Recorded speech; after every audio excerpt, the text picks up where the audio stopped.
soba noodles, and it's going to be a big bowl of soup. You will need kombu seaweed, 2 8-ounce servings of soba noodles, white miso paste, mirin, and make sure it's the kind that doesn't have the corn syrup added to it, a half a block of tofu, which is about 8 ounces, about an inch size fresh ginger that you'll be chopping up, about 2 to 3 cloves of garlic, 4 to 5 fresh shiitake mushrooms, green onions, and a couple of bok choy.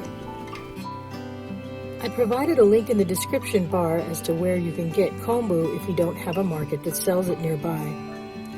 Kombu is the actual seaweed where a chemist discovered umami flavor. So as you can see, I cut some kombu pieces about 6 by 5. Next, I heated up 6 cups of water. I put in the dried kombu pieces, simmered them for 20 to 30 minutes, and then removed them. And now I have my umami flavored based broth. Meanwhile, I cooked each batch of soba noodles separately at 6 minutes apiece. When they were done, I poured them into the strainer and put them in a bowl. And now I'm putting in 3 tablespoons of mirin, putting in chopped up shiitake mushrooms, chopped up ginger and garlic. After a good 15 minutes, I'm adding my chopped up tofu. And as you can see, I've already chopped up my green onions. Now it's time for me to chop up the bok choy. There are 2 ways you can chop up bok choy. Either straight on like this, or at an angle like this.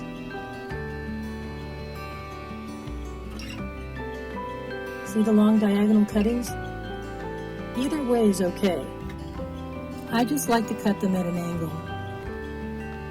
Now I'm separating the chunks of bok choy from the leaves because the leaves are quicker to cook and the chunks are slower to cook. So I'm throwing in the chunks first. Now I'm going to quickly mix 3 tablespoons of white miso paste with some of the soup broth. This is for 1 serving. I'm going to repeat this again for the second bowl. At this point, the soup is basically ready to serve, so I'm putting in the miso paste. I'm adding in the fresh bok choy leaves and chopped up green onion, and serving immediately. And as you can see, the leaves are bright green and slightly wilted. It's incredible. It's a nice, light, refreshing soup. And I really like the element of adding the greens in right after it's done cooking because it makes it really nice and fresh. Because I usually cook the greens in with the soup, but I've never thought of just like putting them in after, and I like it a lot better this way because you can actually taste it. Cool! 2 8-ounce servings of soba noodles, 5 or 6 dried shiitake mushrooms, vegetable broth, about 6 cups, dried wakame seaweed, 2 green onions, a small carrot, an inch of fresh ginger, 2 garlic cloves, a half a cup of snow peas, 2 small purple eggplants, and 16 ounces of firm tofu. I'm reconstituting my shiitake mushrooms in the vegetable broth. Once they became soft, I was able to chop them up and put them back into the broth. Now I'm adding my chopped garlic and chopped ginger. Sometimes you lose a lot of water in the soup process, so I'm putting some water back in. Now I'm using my julienne peeler and peeling the skin off of the eggplant. I'm going to set it aside and then add it at the last minute before serving. The reason why I'm doing this is because if I cook the skin in with the broth, it'll fade away and lose its beautiful purple color. Now I'm cutting the remaining eggplant into strips. It's one of the first things I like to add to the broth because it absorbs flavor. Next, I'm putting in the carrots because the carrots take a while to cook. And now I'm adding all 16 ounces of tofu. Now the wakame. And notice how quickly the seaweed fluffs up. And now I'm adding 3 tablespoons of mirin, 3 tablespoons of soy sauce. Now I'm mixing 2 tablespoons of the miso paste in with water while the soup is simmering.